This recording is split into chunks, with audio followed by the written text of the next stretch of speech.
Fala, gente boa, tudo bem? Que a graça e a paz do nosso Senhor e Salvador Jesus Cristo permaneçam sobre a sua vida hoje e sempre. Meus irmãos, era para eu ter reagido a esse vídeo aqui já tem um tempo, viu? Era para eu ter reagido. Coloquei ele no meu Instagram e teve uma ótima repercussão. É para realmente fazer barulho, isso tem que fazer barulho. E faltou eu fazer um comentário aqui no meu canal, né? Não está exatamente no time no dia que o vídeo foi lançado, mas não é um erro de cálculo da minha parte, né? É porque eu estava esperando um momento oportuno para poder conversar sobre isso com vocês, porque preciso de um tempinho para lhe dar ensinamento. Guarde o que eu vou falar para você aqui agora. Eu falo não só como um influenciador, né? Mas falo como ministro cristão, como um pastor. Cuidado com as redes sociais. E aqui eu não estou falando para que você não assista a canal A, B ou C ou D. Isso é sua competência, você tem que avaliar. Cuidado com a internet de modo geral, com as redes sociais de modo geral, porque elas entopem vocês de informações. Mas se você não tiver a habilidade para processar a informação e aplicá-la, você nunca tem conhecimento. Informação é diferente de conhecimento. Conhecimento é diferente de sabedoria. A Bíblia vai nos orientar que aquele que não tem sabedoria e precisa ter a consciência sincera, se autoavaliar, como Paulo escrevendo aos Coríntios, avalie-se, examine-se, pois o homem a si mesmo. Examine, pois o homem a si mesmo. Então, esse é um exercício dos sábios, de se autoexaminar e não ficar apontando a falha do outro, mas desenvolver a capacidade de olhar para dentro de si, fazer um exercício de sabedoria. Olha, eu preciso reavaliar a minha vida, refazer algumas rotas, refazer algumas posturas, etc. Então, se você não tem sabedoria, peça sinceramente a Deus e Ele de bom grado dá, dizem as Escrituras. Então, se você não tiver conhecimento, você não alcança a sabedoria. E a sabedoria vem pelo conhecimento de Deus. É por isso que o profeta nos orienta o seguinte: conheça e prossiga em conhecer a Deus. Porque se Deus é fonte de toda a vida, quanto mais próximo de Deus, mais sábio eu sou, mais vida eu tenho, mais amor eu recebo e também libero. Ok, quanto mais afastado, não preciso responder. Então vejam, é diferente, a rede social está bombardeando vocês com muita informação. A informação, se ela não for bem processada, não for de uma fonte segura, ela não gera conhecimento, só gera ansiedade. E ansiedade vai levar você a quadros muito problemáticos nas suas emoções, na sua alma, na sua mente. Então está na hora de você blindar a sua mente com o capacete, que é a palavra do Senhor. De igual modo, lendo Efésios 6, você entende que assim como um soldado se prepara para a guerra, você deve fazer do mesmo modo. Então, esse vídeo aqui, eu vou dar instrução a vocês e não quero torná-lo muito longo, mas quero também instruí-los para que não fique só informação. Tenha conhecimento e você aplique, gerando então sabedoria. Aplique a partir da sabedoria que o Senhor está te dando. Vamos ao vídeo de uma figura importante, né, do mundo do carnaval. Eu não sei exatamente se ele é carnavalesco, né, mas ele é envolvido no mundo do carnaval. Em 2020 eu fiz um vídeo denunciando como o carnaval se tornou explicitamente uma festa religiosa, espiritual, de invocação a espíritos. E aí eu tive alguns prejuízos. Então, dessa vez eu vou me ater à palavra. Aqui minha base vai ser a palavra, é o ensinamento como pastor. E aí eu deixo os comentários para vocês aqui embaixo. Vamos ao vídeo. Assista aí comigo, por favor. Vamos lá. Dança de 2025. O que é que este modelo que vai privilegiar concentração, desfile e dispersão, por que isso é importante para o sambista, para os mais velhos? O fundamento da escola de samba diz que, ao dobrar, a escola é bloqueada pelo primeiro portão. Então, ali, aquela concentração energética de não ter começado o desfile, ali é o início da gira. Os mais velhos dizem para a gente que ali começa o ponto, ali começa a cantar os mortos. Aqueles atores daqueles sambas da história, eles vão voltar e vão se manifestar ali naquele começo. Quando a porta-bandeira gira, morto não volta. a sua bandeira ali, o vento vai buscar o ancestral falecido. Então, aquela parte de esquenta, ou é um Exu? Aquilo é uma invocação de quem fundou aqueles quilombos. Então, imagina um arrepio de estar ali cobrindo, neste modelo 2025, isso, a descida do mistério. Do mistério. Sirene, abre o portão. Do mistério. Descida, está nos ares. A tradição da escola de samba se reapresentar em vida pulsante. Ali, o acaso vai se reapresentar em quem? Especial. Manifestando no abre corpo. O buraco, voa o sapato, cai a peruca. Então ali, se nós tínhamos o passado na concentração, ali é o presente, é o agora. Quem vai ganhar isto neste desfile? E aí passou o último componente neste modelo de transmissão. Fechou a porta. É o futuro. É a ilusão. É a vontade de ganhar. Todas gritam, é campeã. Todas, porque é a vontade de que o futuro traga a taça. Importância de 2025. Ela contempla nesse modelo passado, presente e futuro. Então é um esforço hercúleo da direção de levar para o espectador os tempos do quilombo. Então é incrível tentar passar para a multidão que assiste esses 3 tempos. Então 2025 é histórico, é importante porque vai tentar dar conta do mistério dos tempos da roda de Aruanda, que é a roda do próprio quilombo. Parabéns, direção. Milton Cunha, senhoras e senhores. A manifestação do mistério. Eu vou falar biblicamente. Vejam aqui. Ele está falando de seres que atuam nos ares. Tem essa áurea que todas as vezes que eles querem normalizar, glamourizar, eles trazem a questão histórica racial. Isso é uma tática muito clara. Isso é uma tática clara. Mas o intuito final, ela é religiosa. Ele está falando de uma invocação para uma manifestação, uma possessão. As pessoas fiquem possessas e manifestem o acasual. Manifestem aquilo que está no nível do invisível. E pela brecha, pela invocação, tenha acesso. E ele menciona que este acesso será transmitido. Ele não está errando nas palavras. Esse cara aqui, ó, parabéns, parabéns. Ele está falando, descrevendo em miudezas o que acontece pela televisão, nos ares e com as pessoas que estão participando deste ponto. Seja num bloco, seja na TV, no rádio ou em qualquer lugar. É permissão para governo, permissão para acesso. Existe uma questão no mundo espiritual que eu gostaria de pontuar para vocês aqui. O mundo espiritual, embora algumas pessoas fechem os olhos achando que não existe, não é nada disso, é claro que tem muita extrapolação, muita meninice, muita palhaçada e manipulação em nome de batalha espiritual, em nome da autoridade espiritual. Tanta palhaçada no meio neopentecostal que me enoja. Enoja. Porque falta a Bíblia Sagrada, falta a suficiência da cruz, falta o poder do Espírito Santo manifesto no crente. E as palhaçadas ficam pelo caminho. Mas isso não quer dizer que o mundo espiritual não seja real. E que aqueles que falam, inclusive, em nome do Senhor, podem estar não sendo guiados pelo Senhor, como nós já vimos. Ok. A Bíblia Sagrada nos dá exemplo. O livro de Atos está recheado. Mas vejam aqui. O mundo espiritual ele tem uma hierarquia. E essa hierarquia é conhecida biblicamente. No mundo antigo, para você, olha só, assista um documentário que eu fiz com muito carinho mesmo. Foi um período de muito estudo. Terríveis Deuses da Antiguidade.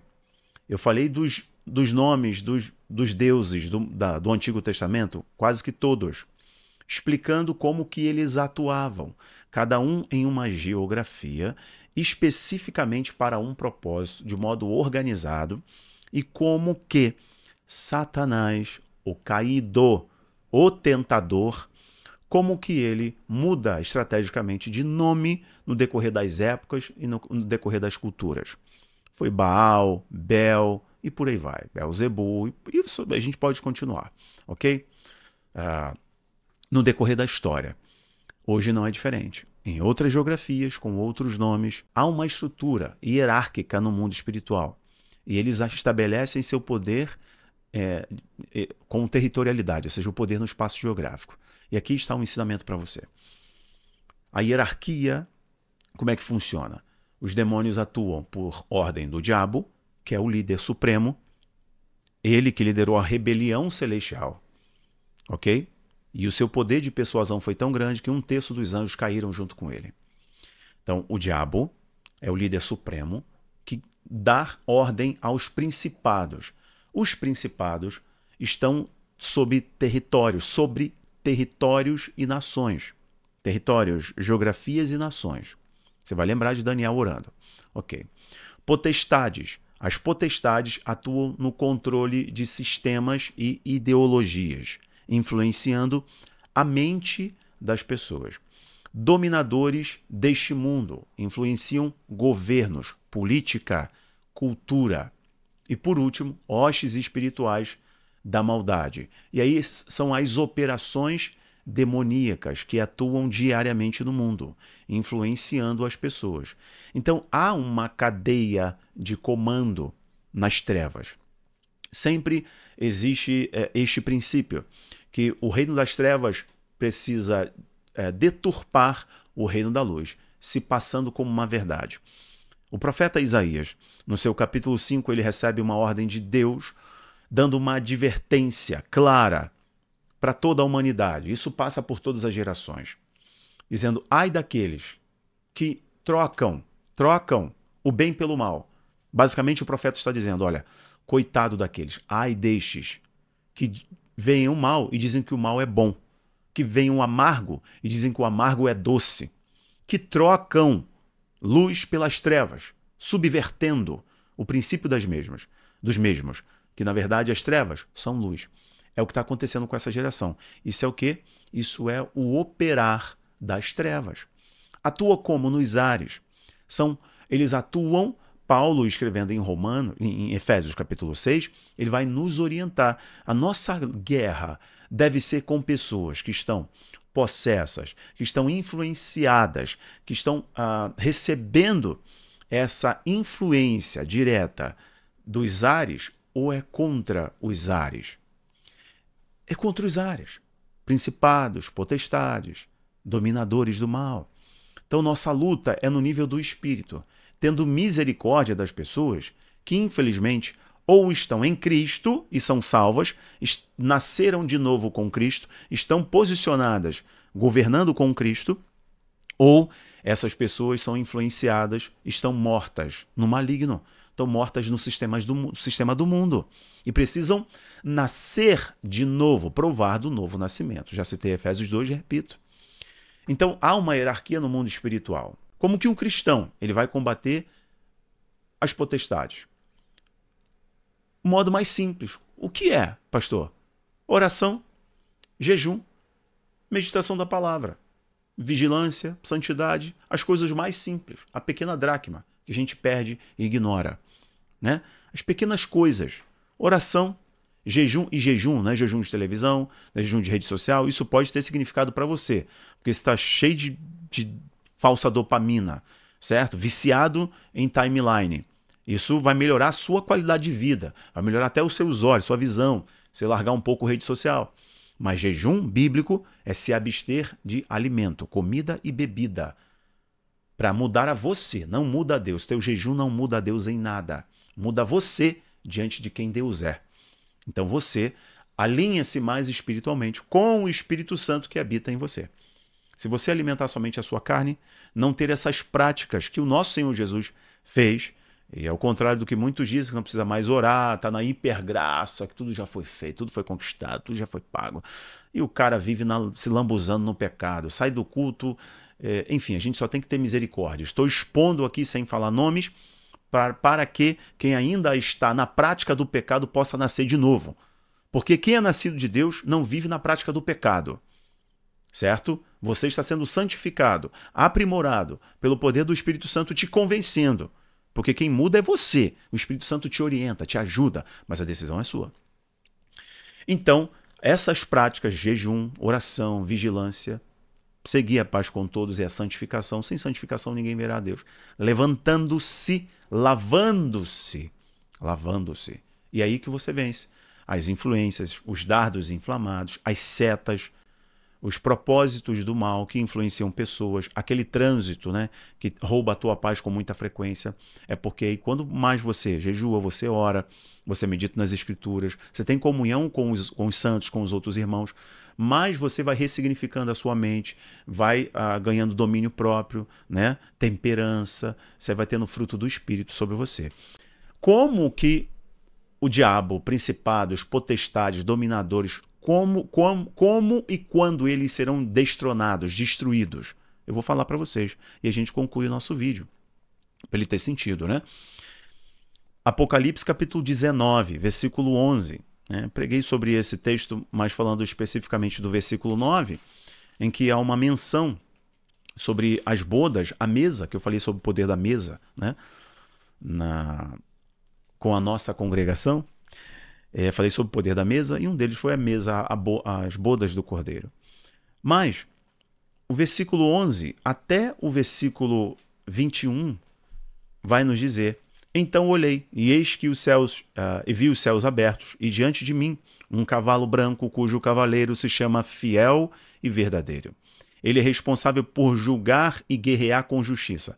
Aqui está a descrição completamente diferente do Yeshua ben Yosef, Jesus, filho de José, o homem sofredor, o servo sofredor. Aqui é um guerreiro que vem para guerrear, está em posição de guerra com as suas miríades de anjos. Aqui é o juízo, é o dia da vingança do nosso Deus, começa aqui.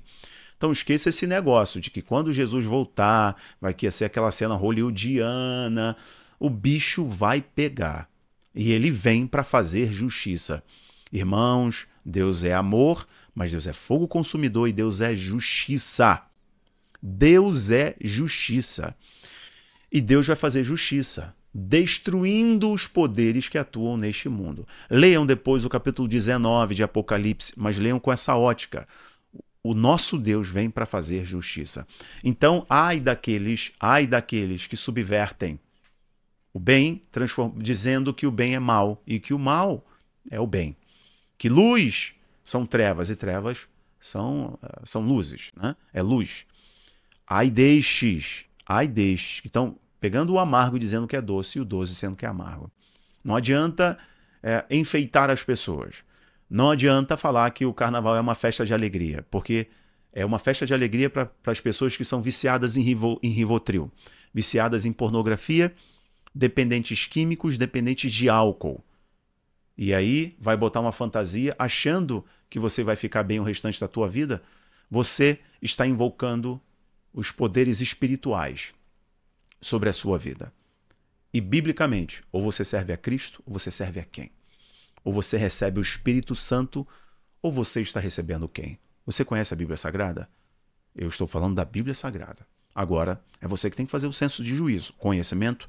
E agora, aplique isso para se transformar em sabedoria e mudar a sua vida. Não participe, não ouça, não veja, não pactue, não sente mais nessa mesa. A tua mesa é a mesa dos filhos. Está na hora de rejeitar essas mesas. Aí você percebe assim, passou aquela festa, você passou o efeito do álcool, passou o efeito da alegria momentânea, você vai começar a lidar com as consequências.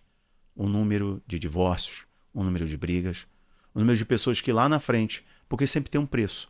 Ó, a oferta que o carnavalesco disse é todo mundo querendo ganhar o troféu. Não foi esse o manjar que o diabo colocou para Jesus no deserto? Eu vou te dar tudo isso, todos os troféus, né, ou troféus do mundo, se você prostrado me adorar. Não é isso que ele faz? Não é o que ele ofereceu para Daniel no banquete do rei? E Daniel rejeitou o manjar do rei? Fazendo um alimento que é um alimento de afastamento. Eu não preciso para estar forte, não preciso disso para ser feliz. Se você continuar provando desse banquete, você vai continuar dizendo, por que para mim tudo é assim? Por que meu casamento não dá certo? Por que minha empresa não está funcionando? Por que eu fico repetindo esses ciclos?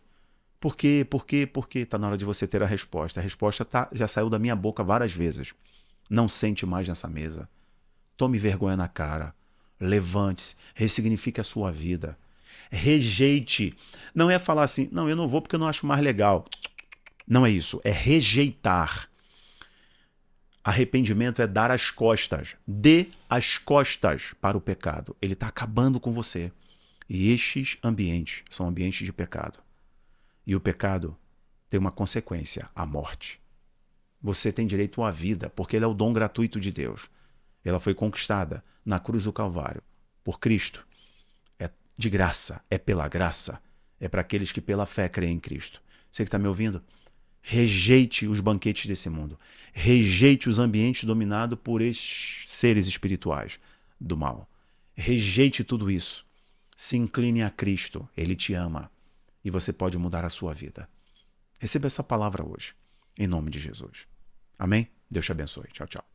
O link do Abaplay aqui embaixo, tá? Para você assistir os documentários sobre os deuses terríveis, deuses da antiguidade. Clica aqui. Um abraço. Tchau, tchau.